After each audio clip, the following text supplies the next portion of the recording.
ব্রাজিলের লিগে হাত দিয়ে গোল দিয়ে ডিয়েগো ম্যারাডোনার হ্যান্ড অব গড গোলকে মনে করিয়ে দিয়েছেন নেইমার।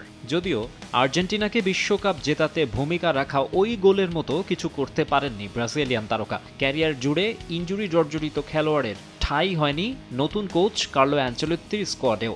নেইমারকে ছাড়াই ফিফা বিশ্বকাপ বাছাইয়ের নেক্সট 2 ম্যাচের জন্য ক্যাম্প শুরু করেছেন ইতালিয়ান কোচ। ডন কার্লোর ক্যাম্পে এমন হাসি মুখ দেখে খুশি হচ্ছেন ভক্তরা। নিউ হেয়ার স্টাইল নিয়ে হাজির ভিনিসিয়াস জুনিয়র। রিয়াল মাদ্রিদে কোচের সঙ্গে গড়ে ওঠা সখ্য ব্রাজিল ন্যাশনাল টিমেও ধরে রাখতে চান ভিনি। নতুন হেয়ার কাটে নতুন করে শুরুর আশায় এই তারকা। ম্যানচেস্টার ইউনাইটেড থেকে ধারে রয়্যাল বেতিসে গিয়ে দুর্দান্ত সময় কাটানো অ্যান্টনির আশা ইতালিয়ান মাস্টার মাইন্ডের অধীনে ফর্ম ধরে রাখা। প্রাথমিক আলাপে হয়তো সে প্রত্যয়ের কথা জানিয়েছেন এই উইঙ্গার। সেলেসাউদের হেক্সা মিশনের নিউ জার্নিতে প্রথম দিন ক্যাম্পে যোগ দেন 14 ফুটবলার। বাকি 11 জনও যোগ দেবেন আজকালই।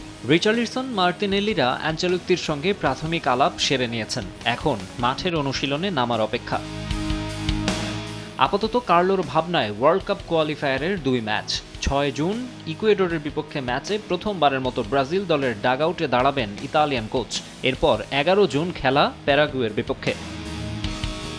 লাতিন আমেরিকা অঞ্চলের বাছাই থেকে বিশ্বকাপে কোয়ালিফাই করবে 6 দল। এই মুহূর্তে 21 পয়েন্ট নিয়ে 4-এ আছে ব্রাজিল, 31 পয়েন্ট নিয়ে শীর্ষে আর্জেন্টিনা, 2-এ ইকুয়েডর আর 3-এ আছে উরুগুয়ে। বাকি আছে 4 রাউন্ড। শুধু কোয়ালিফাই না, 2 যুগ ধরে ব্রাজিলের হেক্সা ট্রফির যে আক্ষেপ তা ঘোচাতে চান নয়া কোচ অ্যানচেলত্তি। মাকসুম আলম খান, সময় সংবাদ।